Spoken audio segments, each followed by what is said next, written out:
panggilan menjadi seorang imam. Tapi pertama-tama kami akan memperkenalkan diri. Nama saya Rifaiful Johannes Tiwo dan teman saya. Nama saya Vicky Marcellus Matika. Kami akan membuat podcast tentang panggilan di seminari ini. Yang pertama, teman Vicky, apa itu panggilan menurut Anda? Jika berbicara tentang panggilan, tentu saya langsung terpikir dengan satu kata, yaitu anugerah. Di mana saya meresapi bahwa panggilan itu adalah pemberian dari Tuhan. Tuhan memberikan anugerah kepada saya untuk melayani. Dalam hal ini panggilan menjadi seorang imam. Tentu kita ketahui bahwa panggilan itu bukan hanya menjadi seorang imam atau biarawan, rohaniwan. Namun panggilan itu juga seperti menjadi seorang pedagang, petani, panggilan menjadi seorang dokter dan sebagainya. Panggilan itu merupakan anugerah yang Tuhan berikan kepada kita dan butuh penanggapan dari kita, yaitu dengan melakukan hal untuk menanggapi panggilan tersebut. Panggilan adalah suatu anugerah pemberian dari Tuhan pada orang. Selanjutnya berbicara tentang panggilan, akan berlanjut kepada pertanyaan tentang motivasi. Kenapa Anda mau masuk ke seminari ini, Seminari Santo Fransiskus Xaverius Gagas? Apa alasannya? Jadi motivasi pertama saya untuk masuk ke seminari itu karena melihat sosok pastor yang berada di paroki saat memimpin misa. Pertama-tama saya tidak tahu bagaimana itu seminari secara keseluruhan. Saya pikir bahwa kalau masuk ke seminari menengah Santo Fransiskus Xaverius Gagas langsung akan ditabiskan. Ternyata 3 tahun pertama itu seperti SMA pada umumnya. Namun yang berbeda di seminari Fransiskus Xaverius Gagas itu para muridnya laki-laki semua dan tinggal di asrama. Nah, lalu ada tambahan 1 tahun untuk kelas retorika atau kelas persiapan akhir untuk persiapan untuk melanjutkan ke seminari tinggi. Nah, motivasi pertama saya itu saat melihat imam memimpin di gereja. Saya melihat imam dengan khusyuknya memimpin perayaan Ekaristi sehingga umat mengarahkan pandangannya kepada Tuhan secara utuh dan secara kudus karena dipimpin oleh seorang imam yang memiliki gairah memimpin yang sangat luar biasa, sehingga itu mendorong saya untuk menjadi seperti dia, untuk menjadi seorang imam yang mau melayani umat. Seperti itu. Motivasi jika melihat seorang imam, motivasi yang sangat baik, sangat berkesan.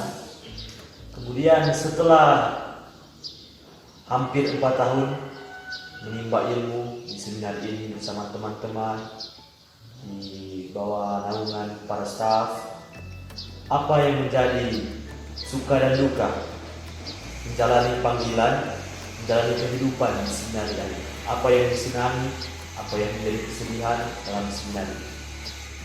Jadi berbicara tentang suka dan duka, tentu banyak sekali pengalaman-pengalaman yang saya alami di seminari ini.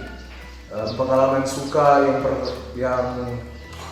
dapat saya sampaikan itu misalnya boleh hidup berkomunitas bersama-sama dengan teman-teman yang sebelumnya saya tidak kenal. Saya masuk ke sini jujur tidak ada yang saya kenal. Jadi saya masuk ke sini memang baru mau mengenal teman-teman yang di sini.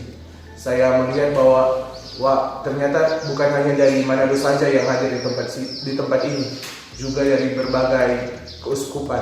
Ada yang berasal dari Timika dan juga ada yang dari Makassar. Sehingga sama-sama kita di sini dan saya mulai mengenal mereka, bahwa saya mau mengenal kebudayaan teman-teman yang lain. Walaupun yang sering membuat saya senang ketika saya melihat perbedaan-perbedaan yang ada. Saya sering tertarik ketika mau mengenal budaya orang lain, ketika melihat orang lain melakukan tradisi-tradisi yang Kemudian itu membuat saya tertarik dan ingin mengetahui secara lebih makna dan apa tujuan mereka melakukan tersebut. Seperti ada teman-teman yang berasal dari Tolai dan menceritakan kebudayaan-kebudayaan mereka, sehingga itu yang membuat saya merasa senang karena boleh bercengkrama dengan orang-orang yang berasal dari berbagai tempat. Kemudian kesenangan yang berikut ketika saya boleh menerima belajar hidup berasrama di tempat sini. Karena ini baru pengalaman pertama kali saya untuk hidup berasrama. Karena sebelumnya saya itu waktu sekolah di SD, di SMP, saya itu tinggal di rumah. Namun ini pengalaman pertama kali saya untuk hidup berkomunitas. Sehingga begitu senang ketika kita bersama-sama mau saling mengenal satu sama lain dalam hidup bersama-sama di asrama. Kemudian pengalaman duka yang saya rasakan itu dapat dikatakan waktu ketika saya mengalami hal-hal yang kurang baik, misalnya mendapat hukuman dari para staf karena berbagai hal yang dilakukan, pelanggaran-pelanggaran yang dilakukan. Namun jujur, jika berbicara tentang pelanggaran, saya juga bukan terlalu kurang, melainkan tidak terlalu sering membuat kesalahan, pelanggaran-pelanggaran. Namun yang kadang membuat duka dalam hati saya ketika saya harus menerima hukuman yang dimana hukuman tersebut bukan karena pelanggaran yang saya lakukan, melainkan orang lain, sehingga itu seringkali membuat saya merasa sedih mengapa saya harus dihukum dengan pelanggaran yang bukan saya lakukan. Namun saya mengambil makna dari hal tersebut, di mana bahwa saya harus merasakan penderitaan itu, namun harus belajar juga dari kesalahan dari teman yang melakukan itu, bahwa kita harus saling mengingatkan satu sama lain, bahwa dalam kehidupan berkomunitas itu tidak hanya mementingkan diri sendiri, tetapi juga mau melihat teman, mau menegur apabila teman berbuat salah. Jadi seperti itu pengalaman suka dan duka di sini. Ternyata dihukum itu tidak enak ya. Apalagi dihukum karena hanya satu orang yang berbuat salah. Itu bukan pengalaman yang menyenangkan, melainkan menyedihkan. Kemudian selanjutnya pesan untuk orang-orang atau teman-teman di seminari ini ataupun teman-teman yang ada di luar seminari yang mungkin menonton video ini, apa yang menjadi pesan untuk mereka? Jadi pesan untuk teman-teman yang berada di seminari ini, khususnya teman-teman Quarta, Tersia, Poiesis yang kemudian akan melanjutkan ke jenjang berikutnya, saya mau memberikan pesan kepada teman-teman untuk selalu rendah hati menikmati setiap hal-hal yang ada di seminari ini. Dimana kalau misalnya kita merasa percaya akan diri kita sendiri, kita mau hidup berkomunitas dengan baik, maka perjalanan panggilan kita akan baik. Dimana kita mau merasakan apa yang perjalanan panggilan itu bukan hanya kesenangan semata, tapi kita juga harus mengalami hal di mana kita harus down, kita merasa kurang cocok di tempat ini. Itu memang biasa. Saya juga mengalami pengalaman-pengalaman seperti itu, di mana pada suatu ketika saya harus merasakan bahwa saya tidak cocok di tempat ini. Saya merasa down karena pengalaman-pengalaman yang buruk yang terjadi. Namun dari pengalaman-pengalaman tersebut kita harus belajar, kita harus menarik makna bahwa pasti dalam setiap permasalahan tersebut kita memiliki jalan keluar dan memiliki pelajaran yang harus diambil dari hal tersebut.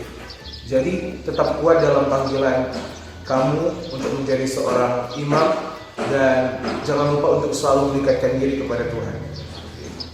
Dan juga untuk pesan untuk teman-teman yang menonton video ini, untuk selalu taat kepada Tuhan, taat pada ajaran agama yang kamu anut, apa yang Tuhan ajarkan, apa yang gereja berikan, ketaatan adalah hal yang utama. Ketika kamu taat, maka kamu menjadi orang-orang yang benar-benar bisa diatur. Kehidupan kamu akan teratur dan kehidupan kamu akan baik ke depannya jika kamu mau menaati orang yang memberikan pengarahan, yang memberikan contoh dan teladan kepada kamu. Seperti itu. Jadi kata untuk teman-teman di seminari, jika merasa tidak cocok di tempat ini, berusahalah untuk mencocokkan diri. Untuk teman-teman yang ada di luar, cobalah untuk taat kepada dalam segala hal, tentunya taat kepada Tuhan yang paling utama. Jadi teman-teman sekalian, demikianlah podcast tentang panggilan dari kami. Semoga ini boleh menambah bibit-bibit benih-benih panggilan kepada kita sebagai seorang seminaris ataupun kepada teman-teman yang ingin untuk membelokkan dirinya ke jalan panggilan karena merasa terpanggil. Baiklah, sekian dan terima kasih.